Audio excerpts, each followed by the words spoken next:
Aposo wa viva, viva ya viva ruko we. Aposo wa viva, viva dia viva mo. Présidente Céleste Moka Oulaye, amoya aposo wa wadoka o. Bonjour Diasco TV. Moi je suis Céleste Moka Oulaye. Je suis du Guémon. De Diokoé et par mon père. De Bangolo et par ma mère. Et je suis la présidente de Aposombo ONG. Aposombo, qui normalement veut dire Apobo Sombo. C'est pas comme les gens le traduisent souvent Aposombo, Apobasombo. Non, non, non. C'est Apobo Sombo. Normalement, c'est Apobo Sombo. Aidons-les. Aidons ces orphelins. Aidons ces veuves. C'est ça. Créé en 2006, après les événements de la Côte d'Ivoire qui ont secoué le Guémon et le Cavadis. En effet, Aposombo est né en 2006 ici, à la préfecture de Bobigny, avec un récépissé préfectoral et au journal officiel. Pourquoi nous avons créé Aposombo? En 2000, il y a eu des événements où il y a eu des tueries à Bangolo et à Diokoé, tueries massives. Et les parents ont été contraints à l'exode. Ils se sont déportés à Abidjan pour éviter les tueries. Et ils étaient à l'époque installés tous au kilomètre 17, c'était sur la rue de Dabou, si je me rappelle bien. Et il y a une dame, une soeur ici à Paris, LGBT. Quand elle est revenue de la Côte d'Ivoire, elle a vécu tout ça, elle est arrivée et elle nous a appelé toutes les femmes qu'elle connaissait, Guéri, Bété, Femme Oué, Femme Bété, toutes les femmes qui étaient sensibles à la cause malheureuse. Elle nous a demandé de créer une association de femmes et aller vers ces démunis. Nous l'avons créée, on s'est retrouvés à plus de 60 femmes, on s'est cotisés. Et nous qui pouvions aller, nous sommes partis vers ces enfants. Quand on est allé, on a trouvé des enfants, on les a trouvés tout malheureux. Ils avaient perdu tout. Ils avaient perdu papa et maman. On leur a fait des cadeaux qu'on leur a envoyés, de la nourriture, tout ce qu'on leur avait envoyé. On a vu que les enfants s'agrippaient à nous, ils ne voulaient pas nous laisser partir. Et il y avait un enfant dans le groupe qui me fixait. Chaque fois que je regardais dans sa direction, l'enfant me fixait. Il me fixait et je l'appelais, je lui ai dit, mais qu'est-ce que tu as comme problème? Il me dit, maman, tanti, vous partez, vous êtes venu nous donner tout ça, c'est bien, nous sommes contents, on est habillés, on a à manger. Vous partez, vous reviendrez encore vers nous. Je lui ai répondu, oui, on reviendra vers nous. On s'en va encore s'armer, on s'en va se retrouver entre nous. On va demander à ceux qui peuvent nous aider aussi là-bas et on reviendra encore vers nous, on ne va pas vous laisser tomber. Et il m'a dit, parce que si vous ne revenez plus, on ne sait pas qu'est-ce qu'on deviendra. Je lui ai dit, on reviendra. Il était avec sa petite soeur à l'époque. Sa petite soeur devait avoir 1 an, 1 an et demi. Il m'a dit, vous voyez, ça c'est ma petite soeur. Moi je peux ne pas manger, mais moi je veux qu'elle les mange tous les jours. Parce que quand ils sont arrivés dans notre campement pour tuer mon père et ma mère, je l'ai prise, on a couru sous le champ de café. Du caféier, sous le caféier, et je l'ai couverte. Je l'ai mis sous moi, je l'ai couverte, je lui ai dit même de ne même pas respirer. Parce qu'ils étaient en train de massacrer tout ce qui était dans le campement. Après, ils se sont dit, j'avais un petit garçon tout à l'heure, j'ai entendu. Ils nous ont cherchés, ils ne nous ont pas vus. Ils sont partis. Je suis sortie des caféiers avec ma petite soeur. Et nous avons marché près de 7 km ou 8 km pour trouver le premier village. C'est comme ça que j'ai expliqué ce qui nous était arrivé. Et donc, vous me voyez là, je vais venger mes parents. Je suis obligée d'être fort. Et je lui ai dit, non, tu n'as pas besoin de venger tes parents, tu vas les venger comme mon fils. Il me dit, mais ceux qui ont tué mes parents, moi je vais les chercher, puis je les tue. Il m'a donné une description à l'époque, ce genre de personnes, si je les rencontre, je les tue. Je lui ai dit non, tu sais ce que tu peux faire, ce serait d'aller à l'école, réussir pour ta petite soeur et pour toi-même. Ce serait une bonne vengeance. Le jour où on devait partir, il était là. Quand on est revenu à Paris, nous qui nous retrouvions à 60, à 50, à 40 pour des réunions, on a commencé à nous retrouver à 15, à 10, à 11. C'était plus le problème de chacun. Quand je pense à ce que cet enfant m'avait dit pendant qu'on était allé là-bas, je me suis dit, mais l'enfant nous attend. Il n'y a pas que lui et sa petite soeur. Il faut repartir vers ses enfants. C'est comme ça que j'ai créé Apo Bosombo. En 2006, j'ai appelé les amis chez moi. Je leur ai dit, voilà ce que nous allons faire. C'est vrai, toutes les femmes de Paris, les réunions ne marchent plus. Mais vous, nous sommes proches, nous on peut le faire. C'est comme ça qu'ensemble, on a commencé les premières réunions. Nos premières actions, c'était en 2009, à la Courneuve. J'avais une salle à la Courneuve. C'est là que nous avons fait la première soirée. Mais nous n'avons pas pu aller vers les enfants parce que les événements ont repris en 2010. Mais en 2011, nous sommes partis. Quand je me suis renseignée, on m'a dit qu'on a rapatrié ces enfants qui étaient à Abidjan, kilomètre 17. Ils sont tous repartis à Diokwe. Donc je suis partie. Nous sommes partis à Diokwe, vers eux. J'ai cherché cet enfant et je l'ai retrouvé. Avec sa petite soeur. Qui avait maintenant 2, 3, 4 ans de plus. Et donc, la première action que nous sommes allés faire, c'était l'arbre de Noël, en 2011, à Diokwe. Et ironie du hasard, le directeur de l'école qui nous avait prêté son école pour l'événement, l'après-midi, le 25 décembre 2011, m'appelle de côté, appelle mon responsable du côté de côté pour nous dire, cette petite fille que vous voyez, la robe qu'elle a portée, elle la porte tous les jours. Elle la porte pour venir à l'école, elle la porte à la maison quand vous la voyez, vous la trouvez chez elle. En ville, quand vous la voyez, elle porte la même robe. Je dis, mais pourquoi?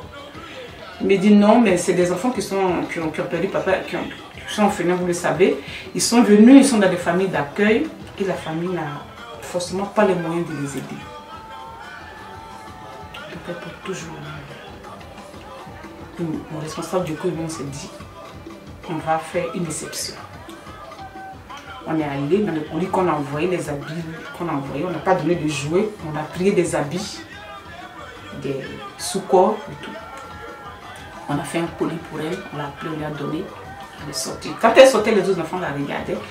Les parents qui étaient venus avec les enfants regardaient, et enfin, les familles d'accueil regardaient. Pourquoi est-ce qu'avant la distribution des effets, elle sort avec un colis? Ils n'ont pas compris que c'est cette petite fille que j'avais vue, qui était avec son grand frère, kilomètre 17, que son frère a protégée, qui n'est pas morte, mais qui est en vie. Que j'ai retrouvée, contente même de la retrouver avec son frère. Et encore très mal de savoir qu'elle portait la seule robe. Vous voyez ça, quand vous vivez ça, vous ne pouvez pas vous arrêter. Ces enfants comptent sur vous. Vous dites ça. Ces enfants n'ont que vous aujourd'hui. Alors en 2012, on fait la même chose. L'arbre de Noël, distribution d'aide alimentaire, vestimentaire, médicaments de première nécessité. On va dans chaque famille d'accueil pour les connaître. Ils sont recensés maintenant, les familles sont recensées. Et quand le souci qu'on avait, c'est quand on préparait le cadeau pour les enfants pour lesquels nous partons, il fallait préparer des cadeaux pour les enfants de ceux qui les accueillent. Et nous le faisons depuis 2011. Les grandes actions que nous avons faites, en 2012, nous avons envoyé beaucoup de tonnes de riz à Diokwe pour distribuer. Vous savez, à Diokwe, il n'y a pas que les enfants de Diokwe, parce qu'il y a certains qui me posent toujours cette question, pourquoi Diokwe?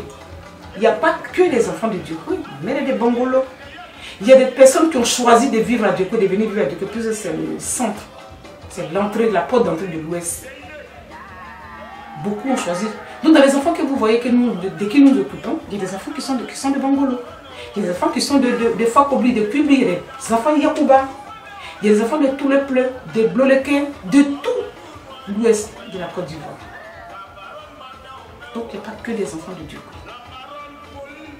Ils se sont retrouvés à Diokoui. La guerre les a trouvés là. En 2012, nous avons envoyé encore de l'aide alimentaire importante, scolaire, vestimentaire. Nous suivons nos enfants à l'école. Nous demandons à ceux qui peuvent nous aider de les aider si nous ne sommes pas là. On a une équipe dynamique aussi à Diokoui qui suit ça. Cette année, l'année dernière, 7 ou 8 de nos enfants ont été retenus dans un centre de formation à Diokoui. Quand ils vont, ils portent un t-shirt à Posombo pour dire que ce sont nos orphelins. On a négocié, ils ont été pris. Le conseil régional aussi nous a aidé aussi à prendre des enfants pour l'aide scolaire, 13 enfants. En 2016, nous avons fait un gala, nous sommes repartis vers eux.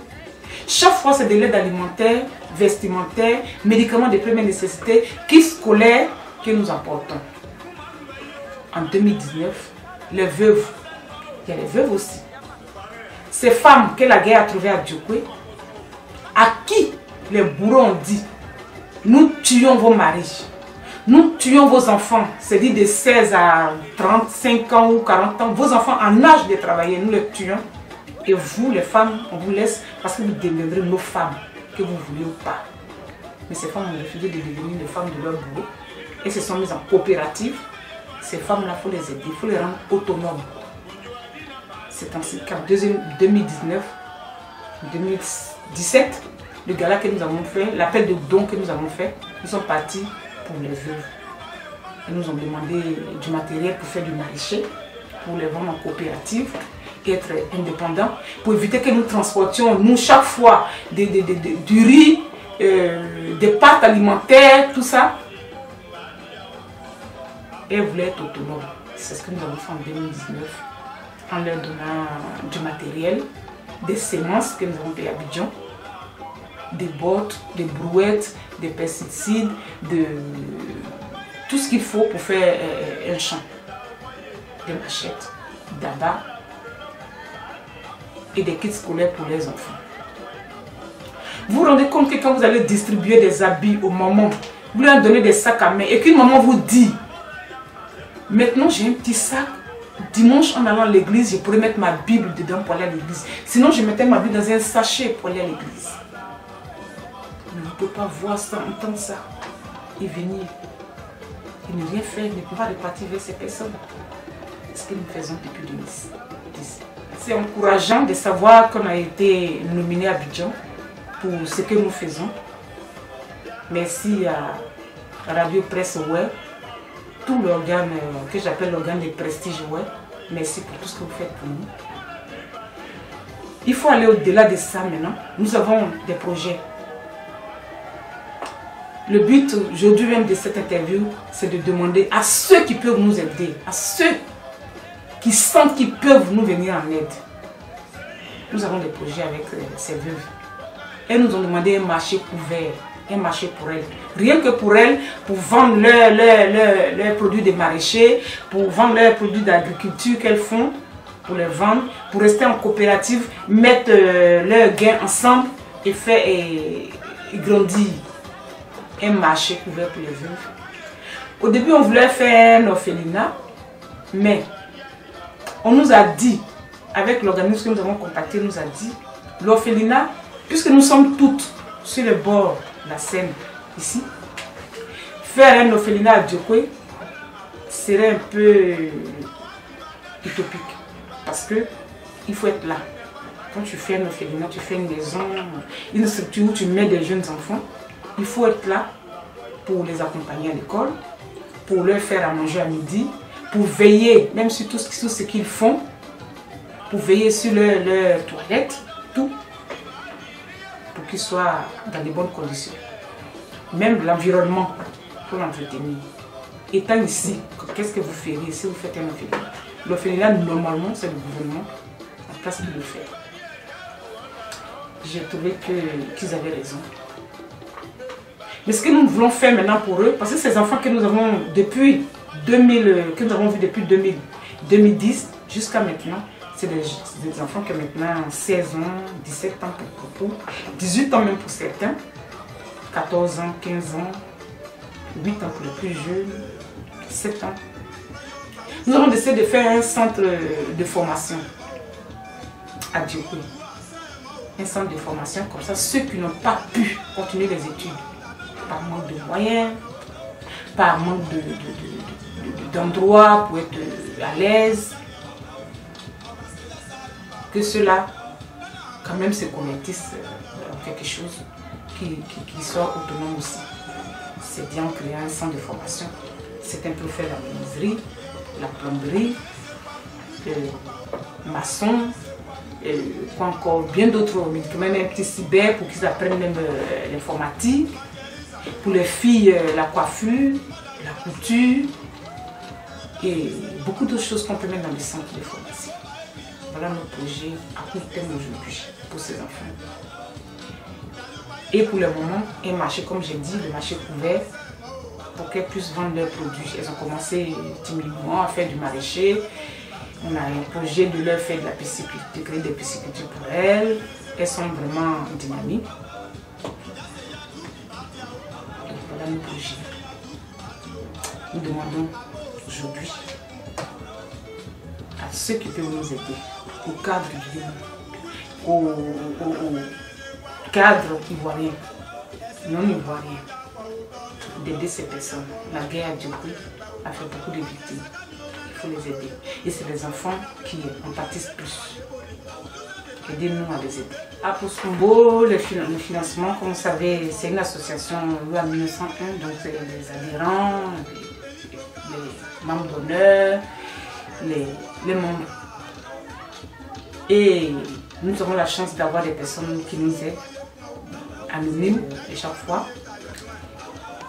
Et nous avons contacté aussi des organismes, un organisme qui vient de nous aider. Et je ne dirai pas le montant à cause du projet que je viens de vous dire qui vient de nous aider. Mais il y a un organisme auquel nous sommes adressés via FADIV, parce que nous sommes membres de la FADIV, qui est Praozim, qui s'occupe des associations de la diaspora. Nous avons un projet en construction. Et comme je vous ai dit, des hommes, des personnes de bonne volonté qui nous viennent en aide, qui savent ce que nous faisons et nous acheminons ça vers Djoko. C'est pour ça que nous filmons tout ce que nous faisons, tout ce que les gens nous donnent quand nous acheminons, nous les rendons compte fidèlement pour qu'ils continuent de nous aider. Et voilà, comment adhérer à Posombo, prenez votre carte de membre. Comme tout le monde, cotisation par mois, le droit d'adhésion pour adhérer à Posombo. Nous demandons aussi du parrainage. Cette année, nous demandons du parrainage. Parrainage, ça veut dire vous êtes ici, vous êtes installé ici en Europe, vous voulez vous occuper d'un enfant, celui qui va à l'école, l'épauler à chaque rentrée, quand vous pouvez, voilà, vous devenez son parrain et vous l'aidez. Nous voulons aussi du parrainage aussi pour ces enfants. Même une veuve, si vous voulez aussi l'épauler, vous pouvez le faire une fois par an, 2 fois par an, lui apporter une aide. Donc nous demandons aussi ce parrainage ou marrainage. Les activités en vue, les filles ont décidé ensemble qu'on fasse la prochaine activité à Abidjan. On n'a pas encore la date. Cette fois-ci, nous allons la faire à Abidjan. Et nous allons profiter, je profite de cette antenne pour dire merci à notre parrain qui est à Londres, Charles Zou, qui est à Londres et qui nous a vraiment épaulé, qui s'est désigné parrain, qui nous a déjà aidé, qui nous a même déjà offert un bœuf pour notre cérémonie que nous voulons faire à Abidjan. Nous disons merci bien parrain. Et vraiment nous serons ensemble avec toi. Nous souhaitons qu'au moment où nous ferons cette activité, que tout soit disponible pour être avec nous à Abidjan. Donc la prochaine activité aura lieu en Côte d'Ivoire, auprès de ceux pour qui nous luttons. Les organismes, il y a un organisme qui nous a aidés, et il y a un autre projet en construction pour présenter à un autre organisme qui s'occupe de l'association de la diaspora. Et les personnes de bonne volonté, vous aussi qui avez des enfants qui savez comment c'est dur, un enfant qui n'a pas de père, qui n'a pas de mère, qui veut nous aider. Nos contacts, c'est notre page Facebook ONG Aposombo. Et le site de l'ONG Aposombo est en construction. Jusqu'à aujourd'hui, le site est en construction. Il sera bientôt prêt. Nous allons vous le présenter sur Facebook. Et puis nos contacts, je vous donne le numéro 06 05 50 16 20. Pour tous ceux qui veulent nous aider, 06 05 50 16 20.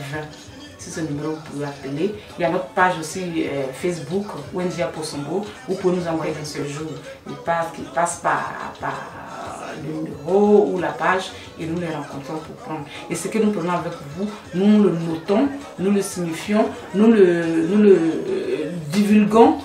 Si vous voulez qu'on donne votre nom, on donnera votre nom. Et je profite pour dire merci à cette grande dame de l'ambassade de Côte d'Ivoire qui chaque année nous fait une enveloppe. Elle ne veut pas que je dise son nom, mais une dame au grand cœur. Je te dis merci maman, merci beaucoup. Et je dis paix à l'âme de l'autre maman qui est décédée, qui elle aussi nous aidait, elle était aussi à l'ambassade de Côte d'Ivoire. Je vous dis merci, merci aux parents, merci à Yasmina Ouigné, parce qu'en 2019, nous sommes partis à Abidjan, tous les vivres et non-vivres que nous avons envoyés dans la région, c'était grâce à elle. Beaucoup de tonnes de riz, nous avons pu distribuer à Diokwe, nous avons distribué à Guiglo, nous avons distribué à Bongolo et à tout le peuple. En ce moment, il y avait l'inondation, donc et nous avons vraiment épaulé. Les Libanais nous sont venus en aide. On avait des tonnes de riz, on avait présenté à l'époque sur cette télévision web à qui on a demandé de nous rencontrer. Yasmina nous avait même donné un local en zone 4 dans la cour de son père. Nous avons stocké tout ça et nous avons fait partie ça de chez elle. Merci Yas, ma préférée. Je te dis encore merci. Donc voilà, vous pouvez nous aider, nous attendons. Nous sommes là pour aider ces enfants. Aidez-nous à les aider. Aidez-nous à rendre leur vie plus facile. Dieu vous le voudra. Merci. Merci aussi à Diaspo TV qui est toujours à nos côtés quand il faut. Merci Marcel Milo. Merci. Aposumwa viva, viva ya viva rukowe. Aposumwa viva, viva dia viva ngo. Présidente Céleste Mokaoulaï, amoya aposumwa wadokao.